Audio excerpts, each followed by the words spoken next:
Good morning students. एक बार फिर से heartily welcome in TV commerce classes of SFD Gomti PG college Pedagaon Jhunjhunu Rajasthan. Myself Praveen Kumar Jahangir, lecturer of business administration. Today I taught you topic conversion of public company into private company.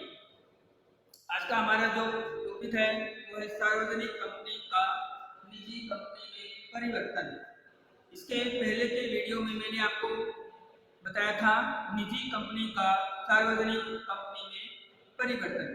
तो जिस प्रकार से एक निजी कंपनी का सार्वजनिक कंपनी में परिवर्तन किया जा सकता है, जैसे कि पहले के वीडियो में बताया था कि दो तरीके से किसी भी निजी कंपनी का सार्वजनिक कंपनी में परिवर्तन किया जा सकता है।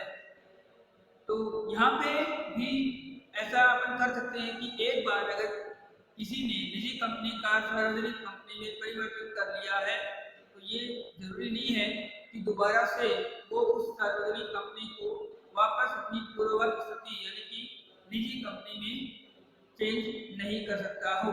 ऐसा भी प्रावधान है कंपनी एक्ट के सेक्शन के अंतर्गत कि आप किसी भी सार्वजनिक कंपनी को निजी कंपनी में परिवर्तित कर सकते हैं और किसी भी निजी कंपनी को सार्वजनिक कंपनी में परिवर्तित कर सकते हैं।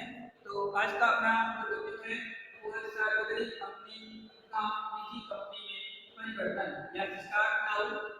इसकी भी एक पूरी प्रोसेस है। जैसे अपन ने प्राइवेट कंपनी का कन्वर्जन पढ़ा था पब्लिक कंपनी में, तो सेम उसी पैटर्न पे एक पब्लिक कंपनी का कन्वर्जन है प्राइवेट कंपनी में।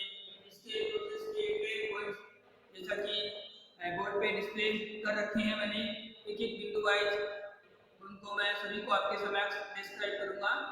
सबसे पहले अपना जो पॉइंट देखा है कन्वेंस दैट बोर्ड मीटिंग, यानी ये जो पॉइंट है सेम वैसा ही पॉइंट पहले बिंदु पे वहीं पे भी आया था जहाँ पे निजी कंपनी को सार्वजनिक कंपनी में परिवर्तित किया गया था। यानी सबसे पहले अगर आपको कोई भी कन्वर्जन करना है तो हमें बोर्ड ऑफ डायरेक्टर्स की मीटिंग बुलानी पड़ेगी, यानी कन्वेंस है बोर्ड मीटिंग। सबसे पहले संचालक मंडल के जो सदस्य हैं उन सभी को इस आशय के लिए, यानी ये जो अपना रेफरेंस है, ये जो अपना मैटर है जिसके ऊपर अपने को चर्चा करनी है कि अपने को कन्वर्जन करना है, उस कन्वर्जन से संबंधित मैटर को लेके अपने को convene that board meeting first of all. After that point number second passing of special free solution. जैसा कि पहले वाले टॉपिक में बताया था passing of special free solution.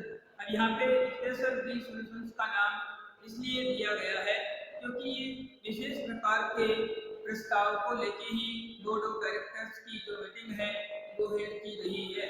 तो यहाँ पे देखना स्पेशल सॉल्यूशन ये है कि हमें हमारी पब्लिक कंपनी का कन्वर्जन करना है प्राइवेट कंपनी में। तो ये जो स्पेशल सॉल्यूशन है इसको पास करने के लिए, इसको पारित करने के लिए हमें हमारे बोर्ड ऑफ डायरेक्टर्स की मीटिंग को बुलाना अति आवश्यक है। उसके पश्चात अपना जो थर्ड पॉइंट है वो है approval of the central government. जैसा कि पहले वाले टॉपिक में जो अपना प्रोसेस के जो स्टेप थे उसमें ये पॉइंट नहीं था, यहाँ ये एक अलग से नया पॉइंट ऐड हुआ है approval of the central government. यानी किसी भी सार्वजनिक कंपनी को अगर निजी कंपनी में परिवर्तित करना है तो हमें केंद्र सरकार से उसका अप्रूवल करवाना अनिवार्य होता है। यहाँ ऐसा क्यों है इसका रीजन बता देता हूँ शॉर्ट एंड स्वीट, कि किसी भी निजी कंपनी को अगर अपन सार्वजनिक में कन्वर्ट करते हैं तो निजी सार्वजनिक में जा रही है, तो निजी निजी हाथों में थी तो इसको अगर सार्वजनिक में कन्वर्ट कर रहे हैं तो वहाँ अपने को नहीं थी। लेकिन सार्वजनिक कंपनी जिसमें आम जनता के अंशों का भी हिस्सा होता है, आम जनता की जो मनी है उसका भी इन्वेस्टमेंट किया हुआ होता है, तो सेंट्रल गवर्नमेंट को इस आशय का एक अपने को एप्लीकेशन देना पड़ेगा कि हम हमारी जो पब्लिक कंपनी है जिसमें हमने आम जनता से जो जमायत स्वीकार कर रखी है उस पब्लिक कंपनी को किन्हीं कारणों से हम वापस प्राइवेट कंपनी के रूप में कन्वर्जन करना चाहते हैं, तो हमें इस राशि के लिए आप अप्रूवल भेजें। तो सेंट्रल गवर्नमेंट अगर एक बार अप्रूवल दे देती है तो ये समझा जाता है कि जितने सारे सदस्य उस कंपनी से कनेक्टेड थे, जितने सारे अंशधारी उस कंपनी से कनेक्टेड थे, जितने सारे पत्रधारी उस कंपनी से कनेक्टेड थे, या उस कंपनी से किसी भी रूप में किसी भी ड्यूटीज या लाइबिलिटीज के लिए कोई भी इंसान कनेक्टेड था, तो उसको इस बात की जानकारी वाइस गवर्नमेंट दी जा चुकी है और उसके पश्चात ये सेंट्रल गवर्नमेंट के द्वारा अप्रूवल भेज दिया जाता है। जो निर्धारित पत्र है वो नंबर 1 13 और निर्धारित जो फीस दे रखी है उसके अंतर्गत। अगला जो बिंदु आता है वो है अल्ट्रेशन इन आर्टिकल्स। एक बार गवर्नमेंट की अप्रूवल मिल गई तो हमें जो है वो उसी प्रकार से जैसे पहले वाले पत्र में अल्टर किया था, आर्टिकल्स में मेमोरेंडम ऑफ आर्टिकल्स पार्सल अंतर नियम जो कंपनी के आंतरिक नियम होते हैं जिनको जरूरी होता है बनाना, तो ये कंपनी के सुचारू रूप से संचालन के लिए आर्टिकल्स को बनाना अति आवश्यक होता है, तो उन्हें अल्टर करना जरूरी होता है।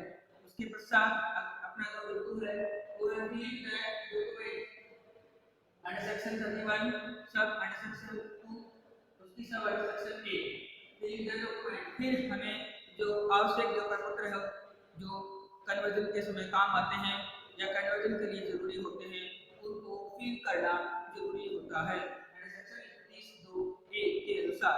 अगला बिंदु है अपना application for fresh certificate of incorporation. उसके बाद अपने को एक एप्लीकेशन फॉर्म फिल करना होता है और इसलिए for fresh certificate of incorporation, यानी जो पहले का जो इनकॉर्पोरेटेड है आपकी जो संस्था है वो पहले पब्लिक कंपनी के रूप में इनकॉर्पोरेटेड है, अब उसको प्राइवेट कंपनी के रूप में इनकॉर्पोरेटेड करना है, उसके लिए एक नया आवेदन पत्र आपको भरना होगा। उसके अनुसार अपना जो बिंदु है वह point number 7 registration bye registrar. ये जो प्रेस सर्टिफिकेट इनकॉर्पोरेशन का आपने दिया है उसको कंपनी रजिस्ट्रार के द्वारा रजिस्टर्ड किया जाता है, यानी कि यूं कहूं आम भाषा में कि किसी भी प्रेस इनकॉर्पोरेशन के बाद एप्लीकेशन फॉर्म देने के बाद में कंपनी रजिस्ट्रार के द्वारा उसका नए तरीके से नई कंपनी के रूप में, यदि निजी है तो सार्वजनिक के रूप में और अगर सार्वजनिक है तो निजी के रूप में उसका रजिस्ट्रेशन किया जाता है। उसके रजिस्ट्रेशन से संबंधित समस्त कार्यवाही पूर्ण की जाती है। उसके पश्चात अपना अगला बिंदु है point number 8 issue of press certificate under section 23। यानी एक बार कंपनी रजिस्ट्रार के द्वारा अगर रजिस्ट्रेशन कर लिया गया है, नए तरीके से प्रेस इनकॉर्पोरेटेड हो गया है, तो आपको नया जो है वो सर्टिफिकेट आपको जारी कर दिया जाएगा कि आप पहले वाले स्थिति में नहीं रहे हैं, आपको नई जो दूसरी जो कंपनी आप उसमें अल्टर चाहते थे, जिसमें आप कन्वर्जन चाहते थे, वो आपकी इनकॉर्पोरेटेड हो चुकी है। इस आशय का आपको प्रेस इनकॉर्पोरेशन सर्टिफिकेट इशू कर दिया जाएगा। उसके पश्चात अगला पॉइंट आता है point number 9 change the name of company. यानी उसके बाद में हम हमारी कंपनी का जो नाम है उसके जो लीगल डॉक्यूमेंट है जहाँ जहाँ पे उसका पहले का जो नाम है उन सभी को अपन अल्टर करके चेंज कर सकते हैं और परिवर्तित नाम से हम हमारे दूसरे जो नए जो मेन जो लीगल डॉक्यूमेंटल जो भी प्रोसेस होती है उसको पूरा कर सकते हैं और उन सभी जगह जहाँ पे कंपनी का नाम मेंशन होता है उनमें चेंजमेंट किया जा सकता है after the registration bye registrar of A company. अगला जो बिंदु है लास्ट पॉइंट अपना नोटिस ऑफ चेंज इंस्ट्रक्शन। ये पॉइंट वहाँ पे नहीं था जो पहले वाले टॉपिक में पढ़ाया था, यहाँ ये है। क्यों है? क्योंकि जैसा पहले बता चुका हूँ कि आम जनता का पब्लिक का इसमें पब्लिक कंपनी में धन जो होता है वो लगा हुआ होता है। बहुत से लोगों ने ऐसी पब्लिक कंपनियों से अंश लिए हुए होते हैं, तो अगर अपन पब्लिक को प्राइवेट में कन्वर्ट करते हैं तो जिन स्टॉक एक्सचेंज में वो जो कंपनी के जो शेयर हैं जो लिस्टेड हैं उनमें जो जितने भी शेयर होल्डर्स जुड़े हुए हैं उनको इस बात की जानकारी होनी अति आवश्यक है और उनको पता होना चाहिए कि आपके जो शेयर्स हैं वो पब्लिक कंपनी में नहीं रहे हैं, तो वो फिर उस हिसाब से उनकी जो कार्यवाही है वो पूरी की जाएगी। सूचीबद्ध हैं, लिस्टेड किए जा चुके हैं और जिनके माध्यम से जो आम जनता है वो उस कंपनी के शेयर्स को खरीदती है मुनाफे के लिए। उनको इस चीज के लिए स्टॉक एक्सचेंज को अपने को कंपनी रजिस्ट्रार द्वारा नोटिस होते हैं स्टॉक एक्सचेंज इसका विनिमय केंद्रों को ऐसा सूचना देना अति आवश्यक होता है। तो जैसा कि आज अपन ने पढ़ा conversion of public company into private company, सार्वजनिक कंपनी का निजी कंपनी में परिवर्तन, और उसके पहले जो वीडियो पढ़ा था निजी कंपनी का सार्वजनिक कंपनी में परिवर्तन। तो बहुत ही आसान सा कन्वर्जन का प्रोसेस है। वही 10-11 बिंदु पहले वाले टॉपिक में थे, वही 10-11 बिंदु इस टॉपिक में है। फिर भी अगर कोई बात समझ में नहीं आती हो तो कमेंट सेक्शन में जाके अवश्य बताएं। आपके कमेंट्स के लिए वेलकम के लिए सदा हार्दिक अभिनंदन रहेगा आपका। Thank you very much once again. जय हिंद, जय भारत। गुड मॉर्निंग स्टूडेंट्स, एक बार फिर से heartily welcome in TV commerce classes of SFD Gauntiday PG College Pedagang, Junjunung, Rajasthan. Myself Praveen Kumar Jangir, lecturer of Business Administration. Today I taught you topic conversion of public company into private company. आज का हमारा जो topic है वो है सार्वजनिक company का निजी कंपनी में परिवर्तन। इसके पहले के वीडियो में मैंने आपको बताया था निजी कंपनी का सार्वजनिक कंपनी में परिवर्तन।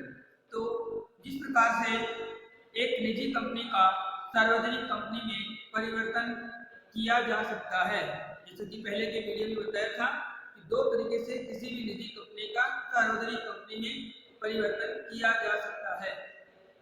तो यहाँ पे भी ऐसा अपन कर सकते हैं कि एक बार अगर किसी ने निजी कंपनी का सार्वजनिक कंपनी में परिवर्तन कर लिया है तो ये जरूरी नहीं है कि दोबारा से वो उस सार्वजनिक कंपनी को वापस अपनी पूर्ववत स्थिति यानी कि निजी कंपनी में चेंज नहीं कर सकता हो। ऐसा भी प्रावधान है कंपनी एक्ट के सेक्शन के अंतर्गत कि आप किसी भी सार्वजनिक कंपनी को निजी कंपनी में परिवर्तित कर सकते हैं और किसी भी निजी कंपनी को सार्वजनिक कंपनी में परिवर्तित कर सकते हैं। तो आज का अपना टॉपिक है वो है सार्वजनिक कंपनी का निजी कंपनी में परिवर्तन या स्टार्ट नाउ। इसकी भी एक पूरी प्रोसेस है, जैसे अपन ने प्राइवेट कंपनी का कन्वर्जन पढ़ा था पब्लिक कंपनी में, तो सेम उसी पैटर्न पे एक पब्लिक कंपनी का कन्वर्जन है प्राइवेट कंपनी में। इसके प्रोसेस के कई पॉइंट्स जैसा कि बोर्ड पे डिस्प्ले कर रखे हैं मैंने, एक एक बिंदु वाइज उनको मैं सभी को आपके समक्ष डिस्क्राइब करूंगा। सबसे पहले अपना जो पॉइंट देखा है कन्वेंस दैट और रूटिंग, यानी ये जो पॉइंट है सेम वैसा ही पॉइंट पहले बिंदु पे वहीं पे भी आया था जहाँ पे निजी कंपनी को सार्वजनिक कंपनी में परिवर्तित किया गया था। यानी सबसे पहले अगर आपको कोई भी कन्वर्जन करना है तो हमें बोर्ड ऑफ डायरेक्टर्स की मीटिंग बुलानी पड़ेगी, यानी कन्वेंस दैट बोर्ड मीटिंग। सबसे पहले संचालक मंडल के जो सदस्य हैं उन सभी को इस आशय के लिए, यानी ये जो अपना रेफरेंस है, ये जो अपना मैटर है जिसके ऊपर अपने को चर्चा करनी है कि अपने को कन्वर्जन करना है, उस कन्वर्जन से संबंधित मैटर को लेके अपने को convene that board meeting first of all. After that point number 2 passing of special free solution, जैसा कि पहले वाले टॉपिक में भी बताया था passing of special free solution. अब यहाँ पे स्पेशल फ्री सॉल्यूशंस का नाम इसलिए दिया गया है क्योंकि ये विशेष प्रकार के प्रस्ताव को लेके ही बोर्ड ऑफ डायरेक्टर्स की जो मीटिंग है वो हेल्ड की गई है। तो यहाँ पे देखना स्पेशल फ्री सॉल्यूशन ये है कि हमें हमारी पब्लिक कंपनी का कन्वर्जन करना है प्राइवेट कंपनी में। तो ये जो स्पेशल फ्री सॉल्यूशन है इसको पास करने के लिए, इसको पारित करने के लिए हमें हमारे बोर्ड ऑफ डायरेक्टर्स की मीटिंग को बुलाना अति आवश्यक है। उसके पश्चात अपना जो थर्ड पॉइंट है वो है approval of the central government. जैसा कि पहले वाले टॉपिक में जो अपना प्रोसेस के जो स्टेप थे उसमें ये पॉइंट नहीं था। यहाँ ये एक अलग से नया पॉइंट ऐड हुआ है। Approval of the central government, यानी किसी भी सार्वजनिक कंपनी को अगर निजी कंपनी में परिवर्तित करना है तो हमें केंद्र सरकार से उसका अप्रूवल करवाना अनिवार्य होता है। यहाँ ऐसा क्यों है, इसका रीजन बता देता हूँ शॉर्ट एंड स्वीट, कि किसी भी निजी कंपनी को अगर अपन सार्वजनिक में कन्वर्ट करते हैं तो निजी सार्वजनिक में जा रही है, तो निजी निजी हाथों में थी, तो इसको अगर सार्वजनिक में कन्वर्ट कर रहे हैं तो वहाँ अपने को नहीं थी।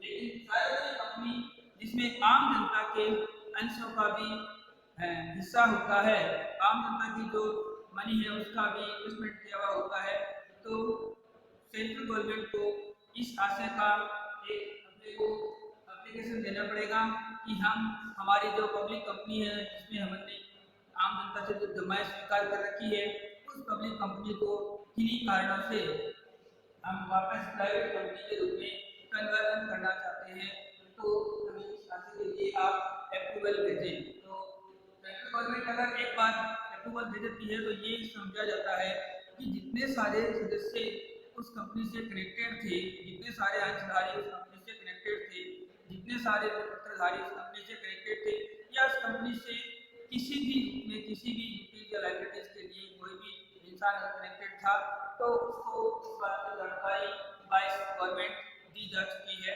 और उसके पश्चात ये सेंट्रल गवर्नमेंट के द्वारा अप्रूवल भेज दिया जाता है।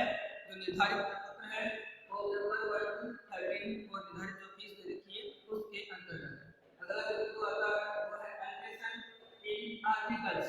एक बार गवर्नमेंट की अप्रूवल मिल गई तो हमें जो है वो उसी प्रकार से जैसे पहले वाले पत्र में अर्ज किया था, आर्टिकल्स में मेमोरेंडम ऑफ आर्टिकल्स पार्षद अंतर नियम जो कंपनी के आंतरिक नियम होते हैं जिनको जरूरी होता है बनाना, तो ये कंपनी के सुचारू रूप से संचालन के लिए आर्टिकल्स को बनाना अति आवश्यक होता है, तो उन्हें अर्ज करना जरूरी होता है।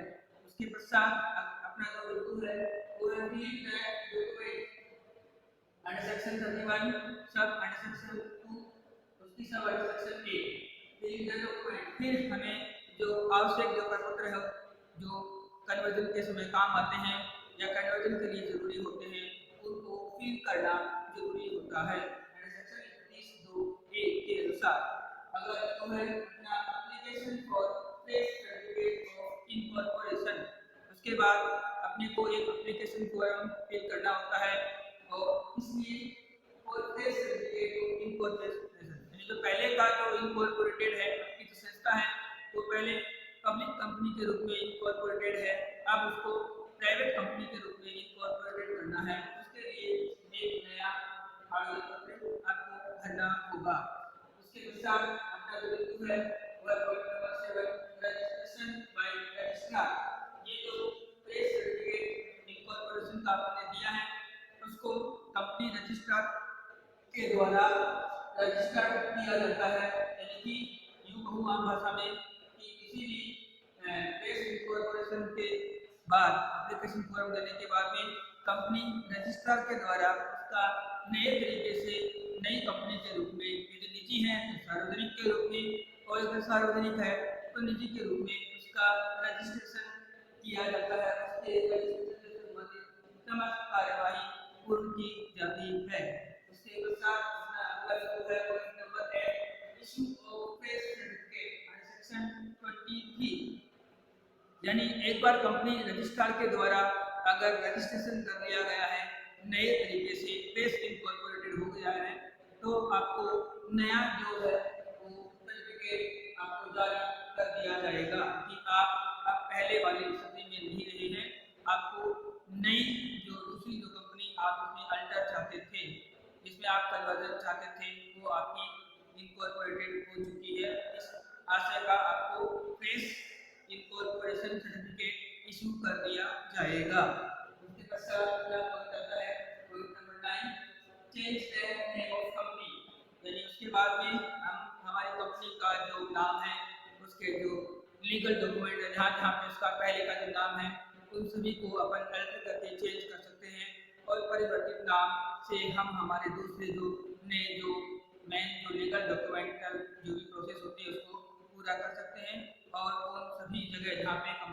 नाम मेंशन होता है उनमें चेंजमेंट किया जा सकता है after the registration bye registrar of A company. अगला जो बिंदु है लास्ट पॉइंट अपना notice of change stock exchange. ये कोई वहाँ पे नहीं था जो पहले वाले टॉपिक में पढ़ाया था, यहाँ ये है। क्यों है? क्योंकि जैसा पहले बता चुका हूँ कि आम जनता का पब्लिक था, इसमें पब्लिक कंपनी में धन जो होता है वो लगा हुआ होता है। बहुत से लोगों ने ऐसी पब्लिक कंपनियों से अंश लिए हुए होते हैं। तो अगर अपन पब्लिक को प्राइवेट में कन्वर्ट करते हैं तो जिन स्टॉक एक्सचेंज में वो जो कंपनी के जो शेयर हैं जो लिस्टेड हैं उनमें जो जितने भी शेयर होल्डर्स जुड़े हुए हैं उनको इस बात की जानकारी होनी अति आवश्यक है और उनको पता होना चाहिए कि आपके जो शेयर्स हैं वो पब्लिक कंपनी में नहीं रहे हैं, तो वो फिर उस हिसाब से उनकी जो कार्रवाई है वो पूरी की जाएगी। इसके लिए स्टॉक एक्सचेंज जहाँ पे वो कंपनी के जो अंश है वो सूचीबद्ध है, लिस्टेड किए जा चुके हैं और जिनके माध्यम से जो आम जनता है वो उस कंपनी के शेयर्स को खरीदती है मुनाफे के लिए, उनको इस चीज के लिए स्टॉक एक्सचेंज को अपने को कंपनी रजिस्ट्रार द्वारा notice of change stock exchange इसका विनिमय केंद्र को ऐसा सूचना देना अति आवश्यक होता है। तो जैसा कि आज अपन ने पढ़ा conversion of public company into private company, सार्वजनिक कंपनी का निजी कंपनी में परिवर्तन, और उसके पहले जो वीडियो पढ़ा था निजी कंपनी का सार्वजनिक कंपनी में परिवर्तन। तो बहुत ही आसान सा कन्वर्जन का प्रोसेस है। वही 10-11 बिंदु पहले वाले टॉपिक में थे, वही 10-11 बिंदु इस टॉपिक में है। फिर भी अगर कोई बात समझ में नहीं आती हो तो कमेंट सेक्शन में जाके अवश्य बताएं। आपके कमेंट्स के लिए वेलकम के लिए सदा हार्दिक अभिनंदन रहेगा आपका। Thank you very much once again. जय हिंद।